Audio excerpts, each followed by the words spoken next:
Oh, hi there. This is Chandra Easton here speaking to you about steps on the path. And I'm up to part two. The path that I'm talking about is a spiritual path. And in part one, I covered my search for meaning and the path of the heart.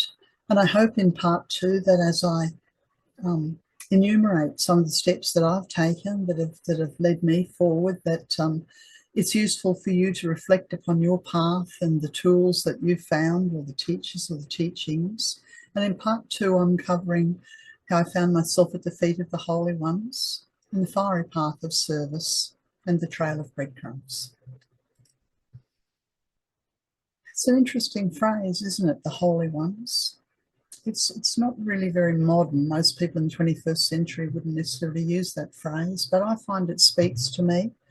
Uh, the holy ones are those individuals, both in bodies and out of bodies, who have completed the inner transformational work and have become the radiant beauty of their soul and spirit.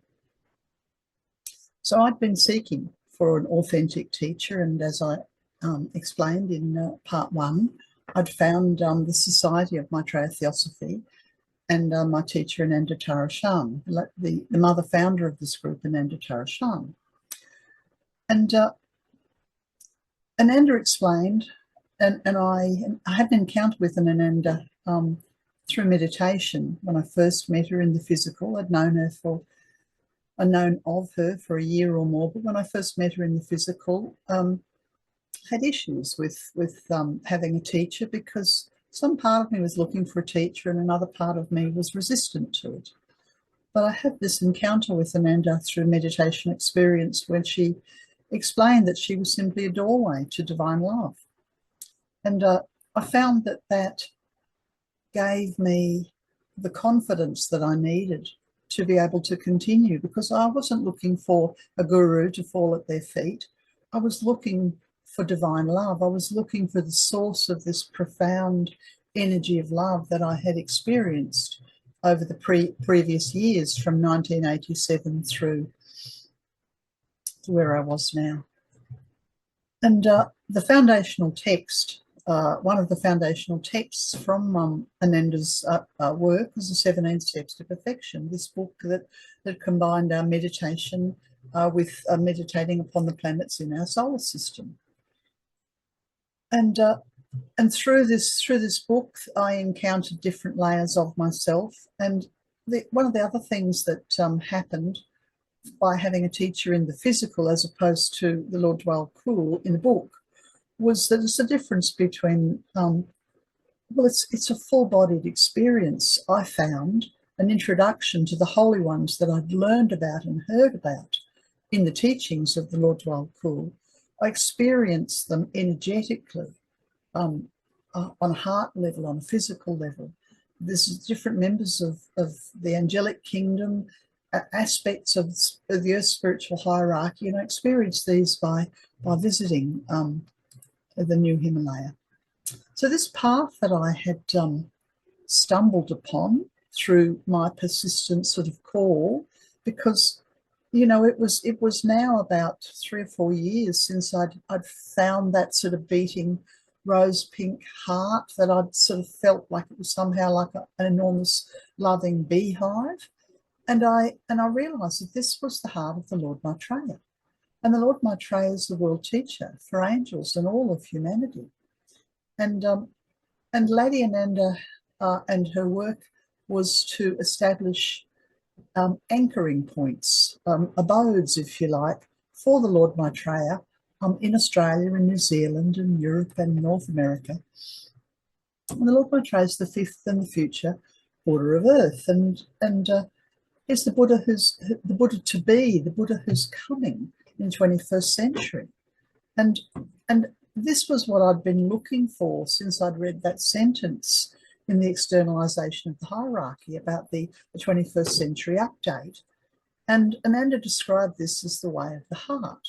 And so I felt a complete continuity between where I'd been in my search and this next step.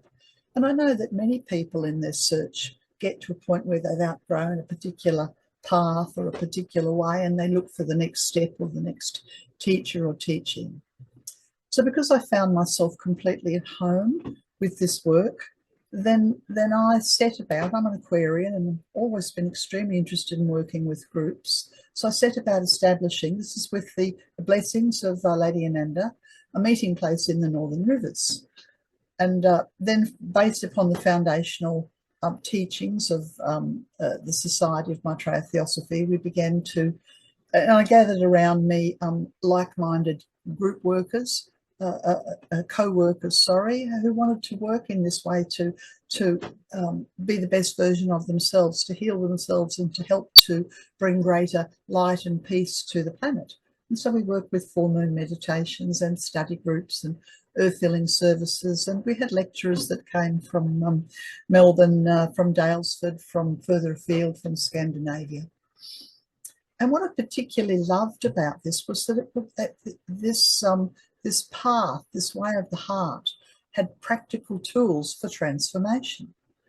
And so one of the practical tools that I encountered through the 17 Steps to Perfection, the book, was the meditation exercises. For example, when I'd meditate upon Neptune, and the reason I would meditate upon Neptune with the qualities of purity and unity and intuition, what would happen would be that the opposite of these qualities would be cleansed and redeemed over the course of the 4 weeks.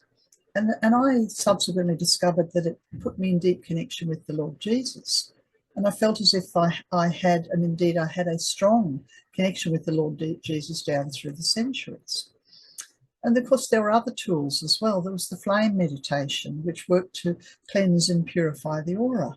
There's the White Tara meditation, a whole series of meditational tools. And of course, Ananda also put out teachings that you couldn't find in any book anywhere. These were cutting-edge 21st century instructions. Yes, that suited me very well. But of course, none of this is without its challenges. What happens when you begin to work with tools of light is that the shadows triggered, because the tools of light have to clean up the shadow, the personality, the ego, in order to make space for the light of the soul. And so I found that my ego would be in rebellion and I didn't want to meditate. And that if I tried, for instance, to meditate upon Mars to deepen the qualities of self-control or faithfulness or moderation, that I would just trigger this frustration, lack of control, lack of moderation. And I learned that I needed to persist.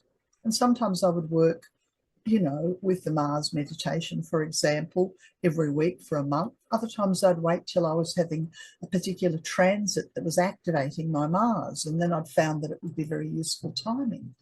And of course, all the planets in our solar system, you could pick Venus, you could pick Saturn, whatever, but these exercises are based on words of power, and they're mantric sentences and prayers and invocations. And what happens with words of power is that we're not meant to change them in any way. And the combination of these prayers, these mantric sentences, and the visual images that went with them deepened my experience of meditation. So, for instance, if I wanted to work with the planet Saturn, then what I was essentially looking for was to strengthen the qualities of justice, endurance, and silence. Yes, and to learn to enter into silence and to deal with the karma, whatever karma I'd created, and find divine justice and have the endurance to persevere. Well, this is work that if you work with the book, The 17 Steps to Perfection, it will take you 2 lots of 17, what's that, 34, 3 years, take you 3 years. And that's just the tip of the iceberg, really. And as I mentioned, I was living about 2,000 kilometres away from the Lord Maitreya's abode that was established in Daylesford in 1995. And so I would travel either to Melbourne or to Daylesford, to the temple, and I would travel at points of the spiritual calendar. This could be Easter or Vesak, or the Christmas festival, New Year's Eve or the Michael festival, and participate in the schools, the summer school or the earth healing services, along with tens and sometimes hundreds of people, because this was a unique experience to be in such a place where the light literally poured down. And so, you know, I'd been on a path of healing, a path of transformation, and I'd had encounters with the heart, the divine heart within me, and I'd had encounters with this sort of beating heart of the Lord Maitreya, and so I was simply following my bliss. And you know, your path will be completely unique and will take you in very different ways, no doubt. But I just mentioned this because when we find a heart or we find a path that takes us to be a better version of ourselves, that takes us towards an authentic teacher or teaching, then I encourage you to follow your bliss. And of course, this then it unfolds, the path of the heart, the way of the heart, the following of one's bliss unfolds to a path of service. And I felt this path of service as an inner fire, an inner blazing fire, which came from the light of my soul to share whatever it is that I felt had been useful to me: astrology, healing, meditation, work with angels, therapeutic work. And so, as well as working with my family and clients and students, you know, sometimes just being with the children, the mundane aspects of life, sometimes consulting one-on-one, sometimes working with groups to work with the healing energies of the angels or the Native American traditions or the divine mothers of the earth. I teamed up and worked with many co-workers throughout Australia and New Zealand. I worked with Zachary Casper for a long time, teaching traditional astrology and then into esoteric psychology. And this work took me around Australia and New Zealand. Because, of course, what I understand is service, this fiery path of service, is the inner love made visible in the outer world. And we all have our own unique path and what we have to offer. And it's up to us to find that. And I'd found that traditional and esoteric astrology had pointed me in the right directions towards this.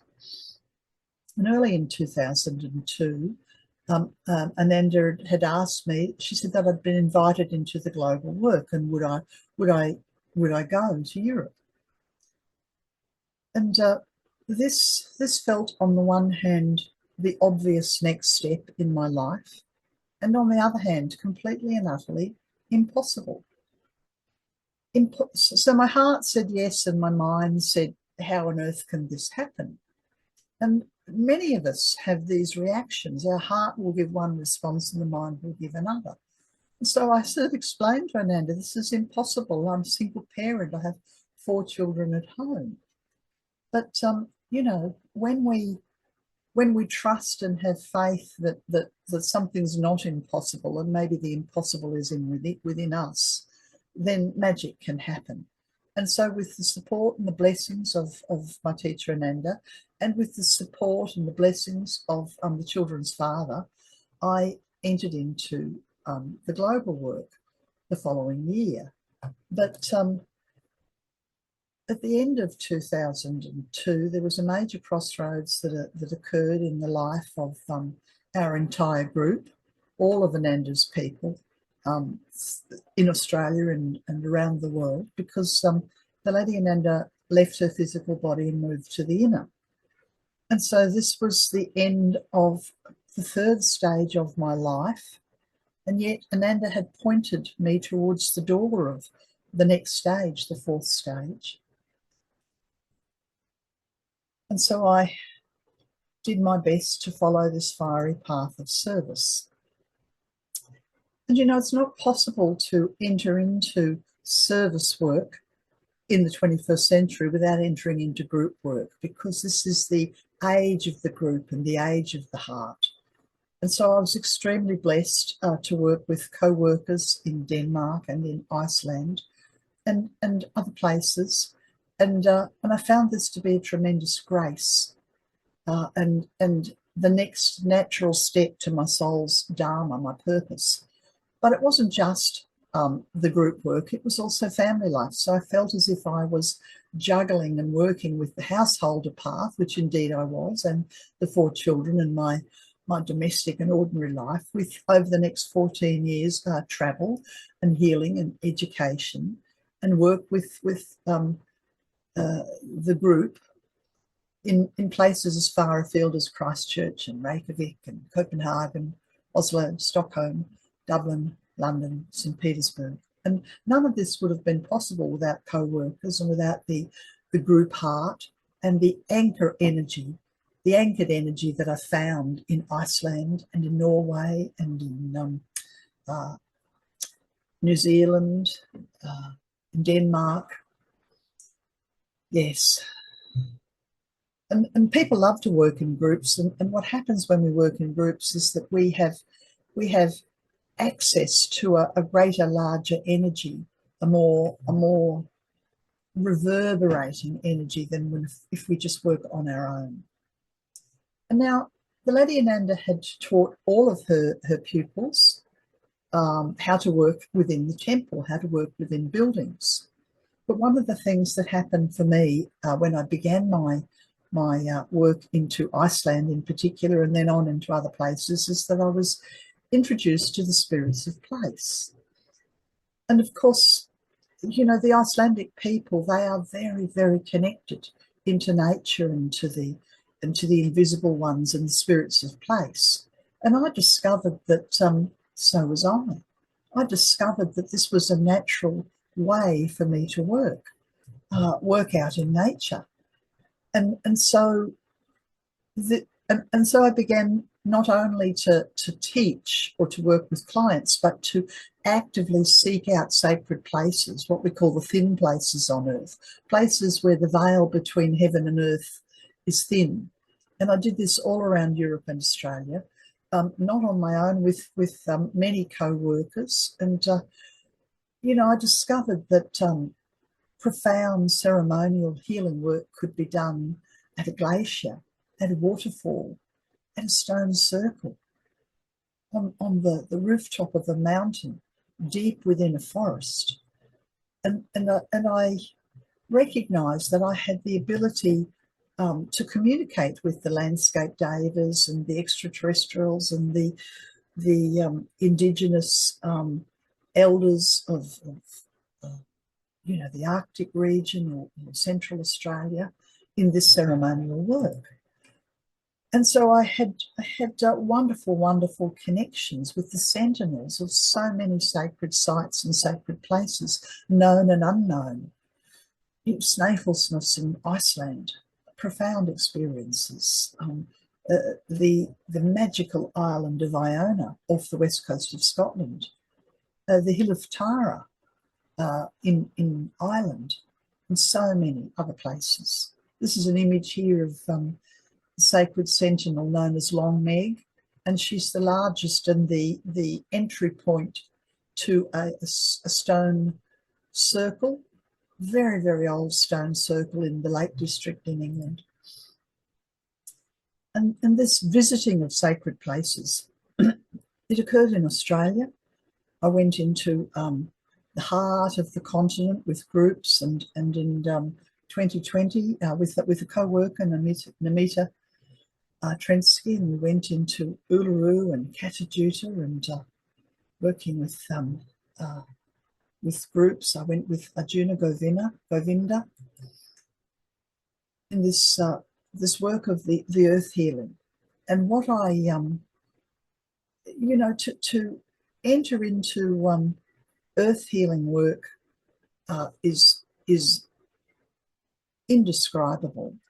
To connect into the potency of land, and to do your own inner work is also indescribable in the personal transformation. But when you put the two of these together, nature, sacred sites, and groups intent upon their personal transformation, well, magic happens. And so we had several years of wonderful magic as I worked with co-workers.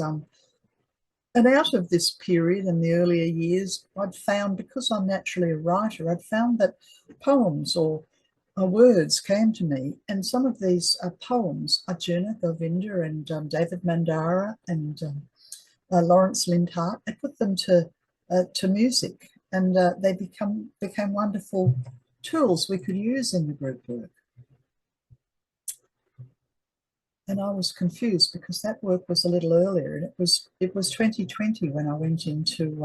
I decided that I was called to travel around Australia to connect with this ancient land, and with Namita Trinsky, we spent many weeks in the heartland of Australia at Uluru and Katajuka and Wataka and the McDonnell Ranges, working with the traditional owners of this land, because there's been a great deal of harm that occurred when Europeans came to Australia, and so we did quite a lot of sorry work, so what we call sorry business work in these places.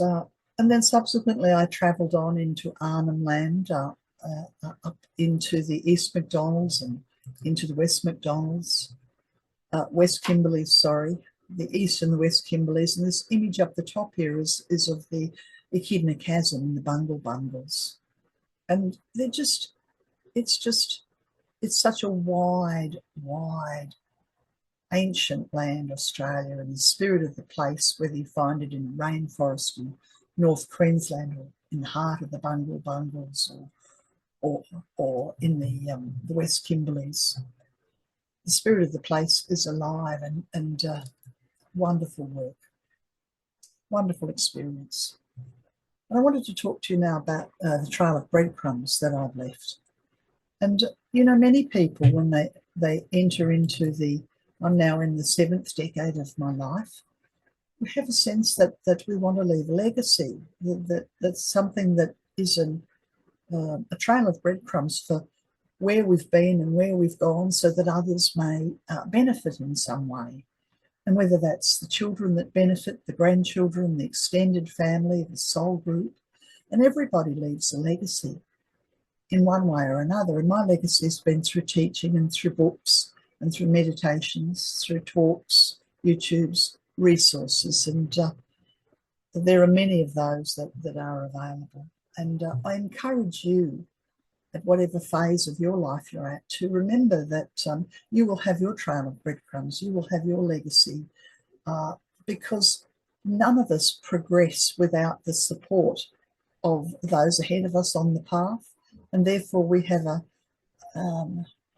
it's a duty. I feel it is a duty to pass on whatever's been helpful to us to people who come along behind. Yes, and in this way, there's a sense of fulfillment, of unfoldment, because the steps on the path, they're not for the individuals. They're not for the individual person to benefit. They're there for the betterment of the whole, and for the betterment of the family, and for the betterment of the group, and for the growth of the inner self and the inner light on that divine heart. And in this way, and there are, I think, hundreds of thousands, maybe millions of people on earth at the moment who have their foot upon their version of the path and are taking their steps to be the best version of themselves and to leave the planet in a better state. And of course, this is a journey that is unending. Every single one of us, it's a spiral upwards path. And it's an unending journey through the decades. And so I'd like to complete this talk with a few words that I wrote some years ago, which I've entitled Across the Bridge of Forever.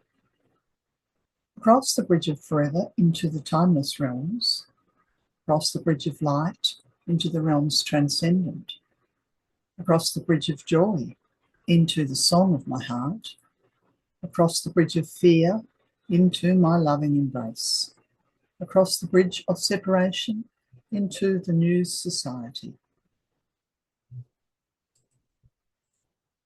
Let go of illusions, open to goodness. Let go of lies, open to truth. Let go of chaos, open to the beauty that surrounds you. Seek stillness and peace, and it will find you. Seek out those of light heart and mind. Be still and go within. Be still. These seem to be wonderful reminder to us when we live in such chaotic times to take refuge in the heart and to be still and go within. And I hope that something in this talk has been useful to you, and I encourage you to stay always with the path of light. You'll see here a few references to various images or teachings that I've referred to during this talk. Thank you very much for your attention. Bye for now.